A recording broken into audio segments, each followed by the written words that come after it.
TV나 라디오, 인터넷에서 우리는 매일 다양한 뉴스를 접합니다.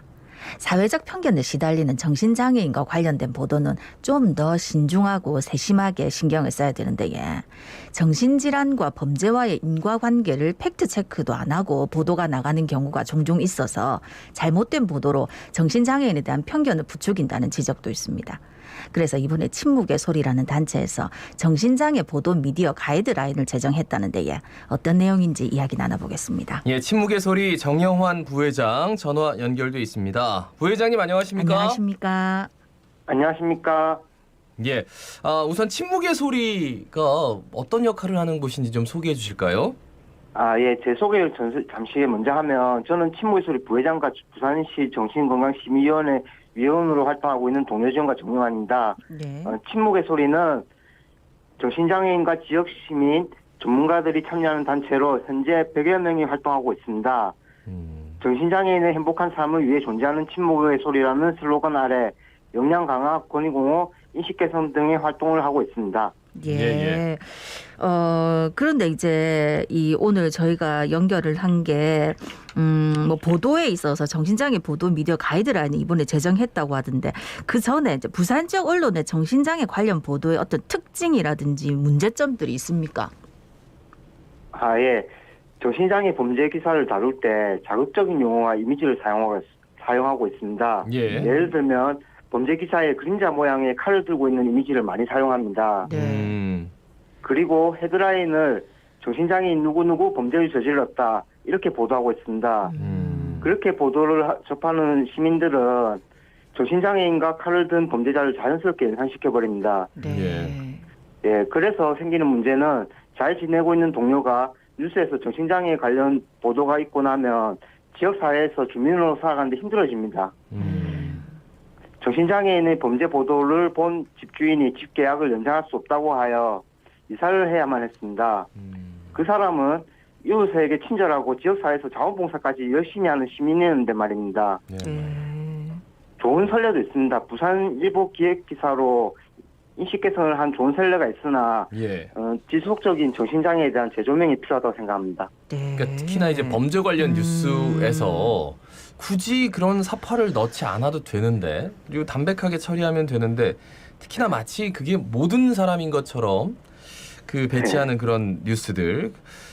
그래서 이제 정말 선의로 열심히 사시는 분들이 정말 여러 가지 좀 불이익을 당하는 경우, 특히나 뭐 집 계약을 연장을 안 하겠다고 집주인이 그랬다는데, 그래서 이번에 이제 정신장애인 당사자 단체에서 정신장애인 보도 가이드라인을 만들었다고 말씀을 해주셨는데, 그러면 뭐 이게 보도 가이드라인 만든 이유는 좀 이렇게 편견을 없애자 이런 뜻이 있겠네요, 그죠?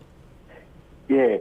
미디어에 비친 정신장애인이 왜곡된 경우가 많았습니다. 예. 제가 10년간 접한 분들 떠올리면 직장에서 열심히 일하는 사람, 자원봉사를 열심히 하는 사람, 문화예술에서 활약하는 사람, 이웃 주민과 즐겁게 잘 지내는 사람을 보았습니다. 이런 정신장애를 겪고 있는 사람이 정신장애인의 범죄 보도가 나오고 나면 이웃들이 싫어하여 배척을 당했습니다. 이런 일을 겪으면서 생각했습니다. 언론이 잘못된 게 아니고 우리가 언론에 정신장애에 대해서 설명한 적도 없고 이렇게 보도해달라 요청한 적도 없었다. 예. 언론에 요청하여 정신장애에 관한 보도를 할 때 오해와 편견을 없애보자. 당사자와 전문가와 힘을 합쳐서 보도 가이드라인을 만들어 보자. 네. 예. 그러니까는 그 말씀이 와닿네. 사실 이제 그 피해를 당하고 이렇게 했을 때 우리가 가이드라인을 만들지 않았기 때문에 그런 이유도 있다. 이렇게 이제 하셨는데 요 보도 가이드라인 만드는데 참여하신 분들은 어떤 분들입니까? 네, 올해 3월에서 7월 사이에 침묵의 소리 회원 8명과 유숙 송구클럽 하우스 소장, 청출어서원 옥진 선생님과 함께 만들었고 부산대 미디어 커뮤니케이션 학과 임영호 교수님의 자문을 받았습니다. 그리고 국제신문에 2021년 9월 29일에 공포하는 성과를 냈습니다. 네. 예. 자, 그러면 이제 그 보도 가이드라인이 어떤 게 있는지 이게 제일 중요할 것 같아요. 좀 소개해 주시죠. 예. 정신장애 보도 미디어 가이드라인 2.0 1. 인격장애와 정신질환을 묶어서 보도하지 않는다. 음. 2. 정신질환과 범죄와의 인과관계를 팩트체크하여 기사를 작성한다.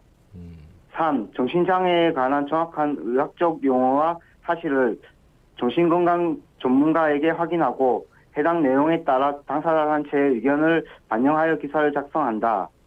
4.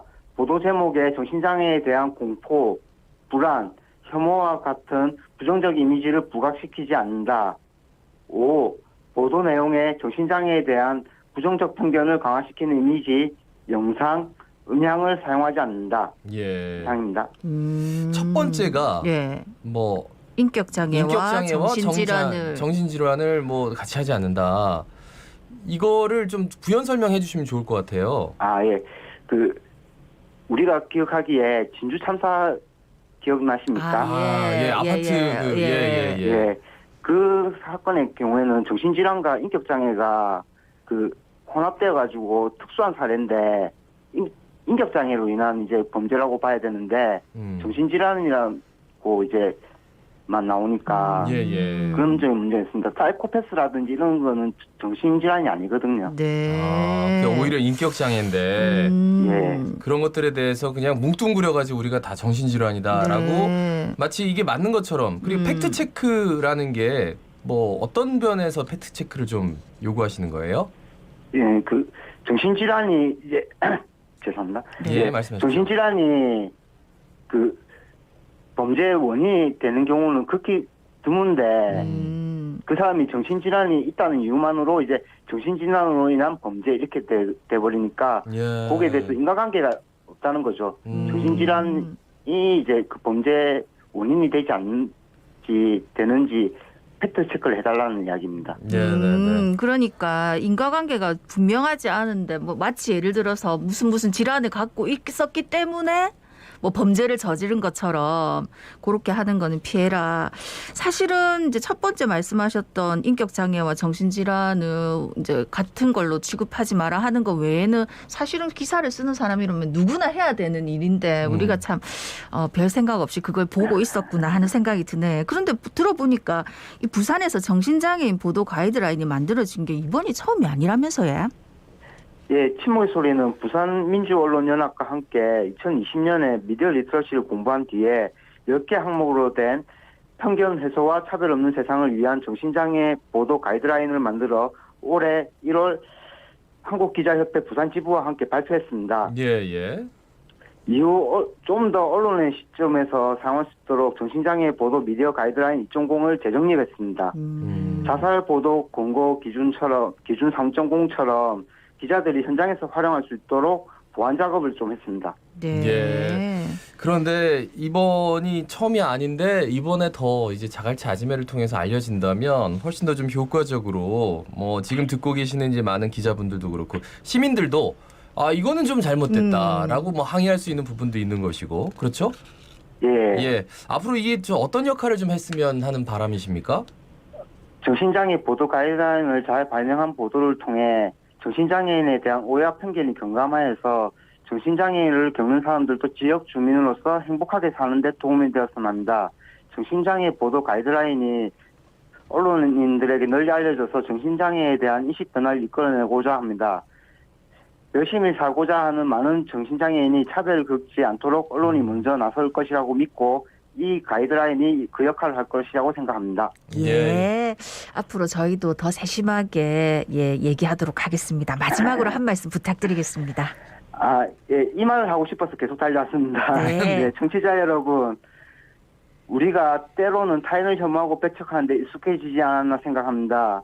정신장애를 겪는 분들은 남이 아닙니다. 다 대한민국 사람이고 여러분들의 이웃입니다. 또한 각자의 위치에서 열심히 사는 사람들입니다. 대부분의 정신장애를 겪는 분들이 지역사회에서 선량한 시민으로 살아가고 있습니다. 정신질환과 폭력성과의 인과관계를 확인하지 않은 보도는 사람들에게 정신질환자는 위험하다는 인식과 함께 정신건강 서비스로의 접근을 어렵게 만듭니다. 사회적 낙인으로 치료 거부율이 높아지고 자신의 질환을 숨기게 되므로 다시 편견과 차별을 야기하는 악순환을 겪게 됩니다.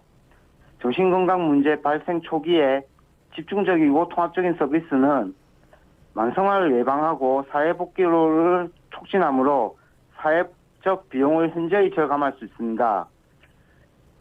2016년 정신건강실태보고서에 따르면 국민의 25%가 일생 중에 정신장애를 겪습니다. 4인 가족 기준으로 가족 중 1명은 정신적 고통으로 정신장애를 겪는다는 결론이 나옵니다. 물론 정도의 차이는 있겠지만 정신장애는 그만큼 보편적인 질병입니다. 정신질환 치료와 재활이 잘 이루어져야 합니다. 지금 우리 사회는 정신질환 하면 숨겨야 하는 것, 극복해야 하는 것 이렇게 생각합니다. 예. 심지어는 정신질환은 나쁜 것이라고까지 인식합니다. 거기에는 언론의 보도에서 사회적 책임이 부족한 데 있다고 생각합니다. 특히 범죄 뉴스를 다룰 때 신중한 접근을 촉구합니다. 실제 조사에 의하면 정신장애인의 범죄 비율은 일반인의 10분의 1 수준에 불과합니다. 저는 부산에서 나고 자라서 40년의 세월을 보냈습니다. 저를 잘 아시는 분들은 제가 정신장애를 겪고 있다고 배척하지 않습니다. 지역 시민과 즐겁게 사는 정신장애인이 더 많다는 것을 꼭 기억해 주십시오. 정신장애 보도 가이드라인을 통해 불필요한 오해와 편견이 줄어들어서 다 함께 행복한 사회가 되었으면 합니다. 거기에 정신장애를 겪는 분들도 함께 했으면 합니다. 예. 네. 말씀 잘 들었습니다. 고맙습니다. 고맙습니다. 예, 좋은 하루 되십시오. 예, 감사합니다. 네. 지금까지 친목의 소리 정영환 부회장이었습니다.